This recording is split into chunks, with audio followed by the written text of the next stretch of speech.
What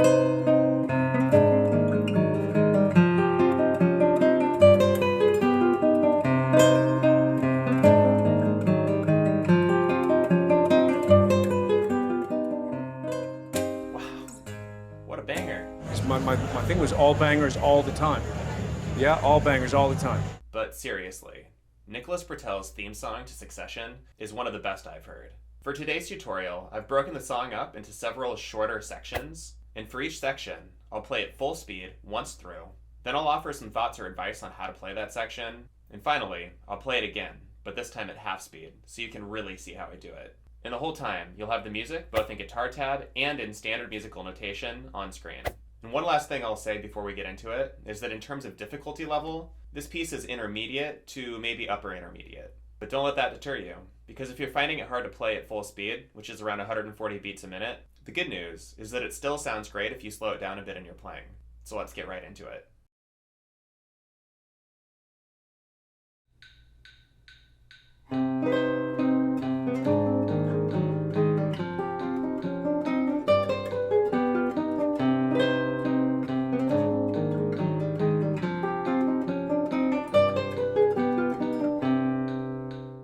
This song comes right out of the gates hard, and right in the first measure, we get this characteristic broken or arpeggiated chord, which is probably the most recognizable element from the entire piece. And this arpeggiated chord sets the dark and dramatic tone for the rest of the song.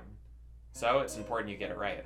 What really makes this opening chord so interesting is the dissonance and therefore tension that it creates by including both the B on the second string and the C on the first string, which are separated by only a half step.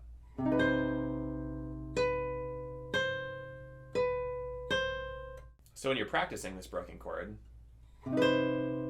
focus on playing both of these notes as clearly as possible and making sure that there's even spacing between them.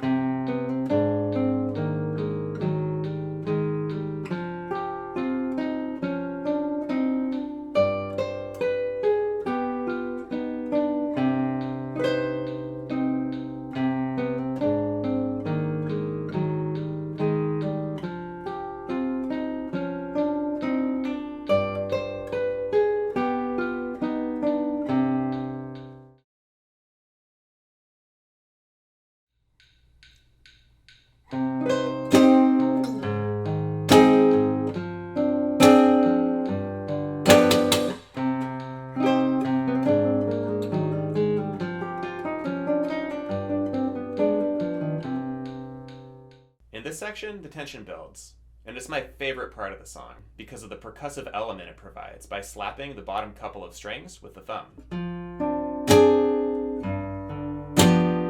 I'm also simultaneously playing the chords in each measure by quickly strumming with either my middle or my ring finger. So just make sure that you have your hand positioned in such a way that you can both flick your fingers across the top strings while also hitting the bottom strings at the same time. Don't worry about hitting the strings too hard here. This part's supposed to be loud and energetic, so go for it until the last couple of measures, when the volume comes back down with a decrescendo.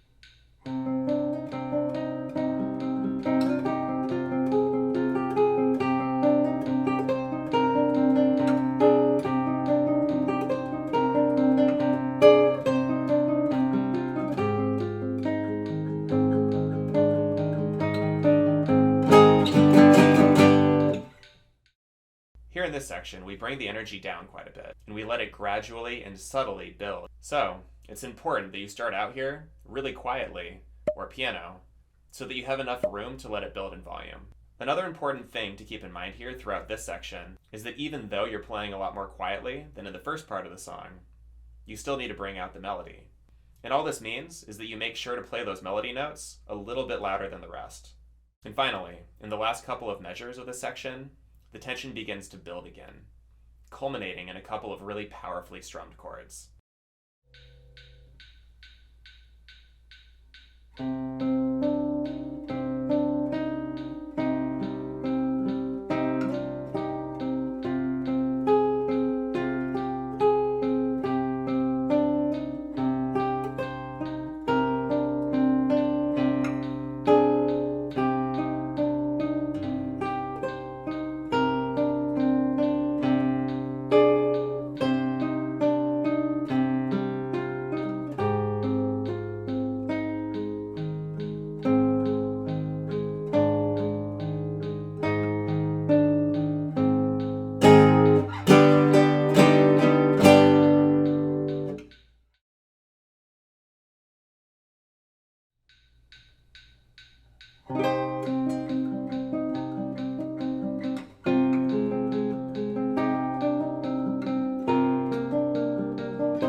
In this next section, we bring the volume right back down, and then similar to the last section, we gradually build the tension and volume throughout. The left hand in this part of the song is trickier than the previous section, so it'll probably take a bit of work, practicing getting your hands reliably into the right positions. So be patient with yourself as you learn it, especially with the barred G-sharp chords in the final measures. And then, at the end of this section, the tension reaches its climax, with some big chords followed by a loud string slap. And this climax continues right on into the first measure of the next section. But before we get to that part, let's look at this section played half speed first.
The first measure of this final section is where all of the tension that we've been building gradually throughout the piece finally culminates. So, you need to play it pretty much as loudly and energetically as you possibly can. Yeah, all bangers all the time. And in this first measure here, we see the return of those arpeggiated chords again, which really help give the piece its character. And then following those chords, we launch right back into a repeat of the main theme. Let's have a look.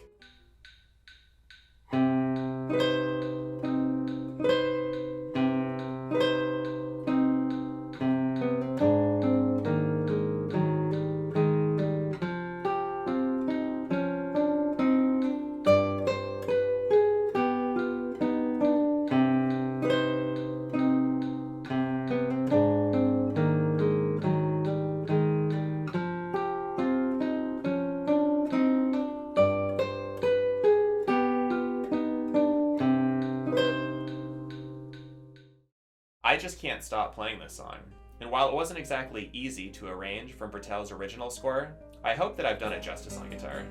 And I hope that I've been able to give you a good idea of some of the key concepts for you to play it yourself. If you'd like to download the tab and sheet music that you've seen in this video, the link is down below in the description. Or you can get unlimited access to all of my sheet music by signing up at my Patreon page. And if you have any questions, just leave them in the comment section below, and I'll do my best to get to them. Thanks for watching.